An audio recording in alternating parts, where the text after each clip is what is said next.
আসসালামু আলাইকুম রহমতুল্লাহি বারাকাতুহু। সম্মানিত দর্শক শ্রোতা ভাইয়েরা আমার, বর্তমান সময়ে সিলেট জেলা সহ সারা বাংলাদেশে প্রায় সব জায়গায় রাসেল ভাইপার নামে একটি সাপ, বিষধর সাপ বের হয়েছে। তার ভয়ে মানুষ আতঙ্কিত, মর্মাহত হয়েছে এবং আমাদের দেশে প্রায়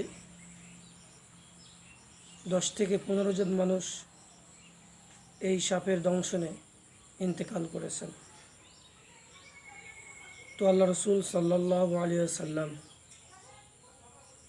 যে কোনো বিষধর বিষাক্ত সাপ, বিচ্ছু, পোকামাকড়ের অনিষ্ট থেকে বাঁচাবার জন্য আল্লাহ রসুল সাল্লাল্লাহু আলাইহি ওয়াসাল্লাম একটি দোয়া বলেছেন। এই দোয়াটি যদি আমরা আমল করতে পারি, ইনশাআল্লাহ সমস্ত প্রকার বিষাক্ত জিনিস থেকে আল্লাহ তাআলা রক্ষা করবেন। দোয়াটি হইল, আউযু বিকালিমাতিল্লাহি তাম্মাতি মিন শাররি মা খালাক।